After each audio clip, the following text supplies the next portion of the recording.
Everyone. तो क्या आपके बच्चे का भी वज़न नहीं बढ़ रहा है और आप भी इस बात से परेशान हैं कि आप सारी हेल्दी चीज़ें अपने बच्चे को खिला रही हैं फिर भी बच्चे का वेट गेन नहीं हो रहा है? तो इस वीडियो में इसी के बारे में बात करेंगे कि बच्चे का जो है नॉर्मल वेट कितना होना चाहिए, बच्चे का वेट गेन नहीं हो रहा है इसके क्या रीज़न्स हो सकते हैं और बच्चे के वेट गेन होने के लिए हम क्या क्या चीज़ें कर सकते हैं। तो वीडियो पे बने रहिए। तो चलिए आज के इस वीडियो को शुरू करते हैं। बच्चे का वेट जो है वो बच्चे के बर्थ वेट पे डिपेंड करता है। सपोज़ कि आपका बच्चा का बर्थ वेट जो है 3 kg है तो वो 6 मंथ्स में डबल हो जाता है यानी 6 kg हो जाता है और 1 ईयर आते आते बच्चे का वेट जो है ट्रिपल हो जाता है यानी 9 kg हो जाता है। तो बच्चे का वेट कितना होना चाहिए ये डिपेंड करता है कि बच्चे का बर्थ वेट कितना था। अगर आपका बेबी 3 kg का है और अभी वो 6 मंथ्स का हो गया है और बेबी का वेट 6 kg है या 6 kg से ऊपर है तो फिर टेंशन वाली कोई बात नहीं है क्योंकि ये नॉर्मल वेट है।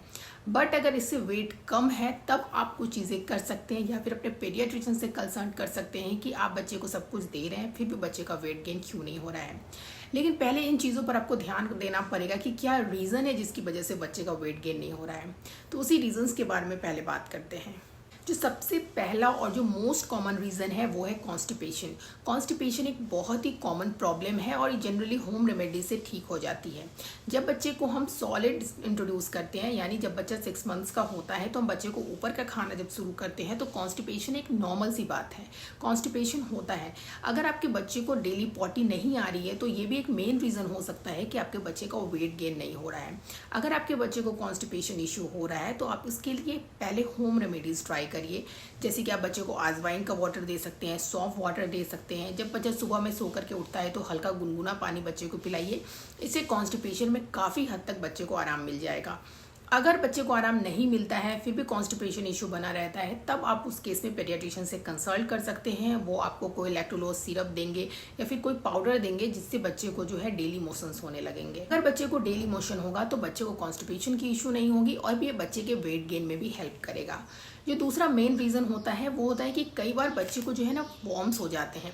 जनरली वॉर्म्स की मेडिसिन जो है बच्चे को 1 ईयर के बाद दी जाती है क्योंकि जब 6 मंथ्स के बाद जो है बच्चा थोड़ा चलने लगता है, क्रॉलिंग करने लगता है, बहुत सारी चीज़ों को उठाकर मुंह में डालने लगता है तो उससे भी क्या होता है ना कि जर्म्स इन्फेक्शंस जाते हैं और बच्चे को उससे प्रॉब्लम होती है।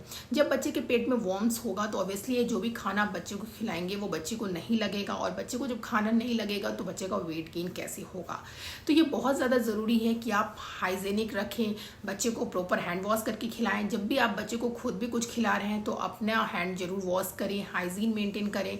बच्चे को बॉटल फीड दे रहे हैं तो बॉटल को टाइम टू टाइम स्टरलाइज करें, उसको अच्छे से गर्म पानी में बॉईल करें और बच्चे को हमेशा घर का बना हुआ फ्रेश खाना खिलाएं। बच्चा जो भी टॉयज से खेल रहा है उसको हमेशा टाइम टू टाइम साफ करते रहें। जो तीसरा मेन रीज़न हो सकता है वो ये है कि कई बार क्या होता है ना कि बच्चे सो नहीं पाते हैं अच्छे से। जनरली जो छोटे बच्चे होते हैं वो 12 घंटे 18 घंटे तक सोते हैं, लेकिन क्या होता है ना कई बार हम बच्चे को जब सुलाते हैं और बच्चे को कुछ इश्यूज़ होते हैं ना स्टमक में तो वो सोते हैं, उठते हैं। मतलब बच्चे को कोलिक पेन हो रहा है या फिर बच्चे का टमी कुछ हार्ड लग रहा है तो वो चीज़ें आपको आइडेंटिफाई करनी है। अगर ऐसा कोई इशू है तो पहले उस इशू को फाइंड करिए ताकि बच्चा अच्छे से सो पाए। या कई बार क्या होता है कि बच्चे का पेट अच्छे से नहीं भरता है तो भी बच्चा जो है प्रॉपर नहीं सो पाएगा। अगर बच्चे को कोई प्रॉब्लम नहीं है, बच्चे का पेट बिल्कुल ठीक है, बच्चे का पेट भी अच्छे से भरा है तो ही बच्चा नींद अच्छे से ले पाएगा और बच्चे की नींद अगर अच्छे से पूरी होगी तो ये बच्चे के वेट गेन में भी हेल्प करता है। जो फोर्थ रीज़न है वो ये है कि कई बार क्या होता है कि हम बच्चे को प्रॉपर मील नहीं दे पाते हैं, बच्चों को बैलेंस डाइट नहीं दे पाते हैं जिसके कारण भी बच्चे को वेट गेन नहीं हो पाता है। बच्चे को जब हम 6 मंथ्स के बाद सॉलिड फूड इंट्रोड्यूस करते हैं तो बच्चे को एक प्रॉपर बैलेंस्ड मील देना बहुत ज़रूरी है जिसमें आपका कार्बोहाइड्रेट, प्रोटीन्स, विटामिन्स, मिनरल्स ये सारी चीज़ें होनी चाहिए। बच्चे को आप 3 मील ज़रूर दें, साथ में 2 स्नैक्स जरूर दें। बच्चे को जो भी आप मील दे रहे हैं वो फ्रेशली होममेड ही होना चाहिए, बाहर का कुछ भी बच्चे को मत खिलाइए। इवन एक बिस्किट भी आप बच्चे को नहीं दें।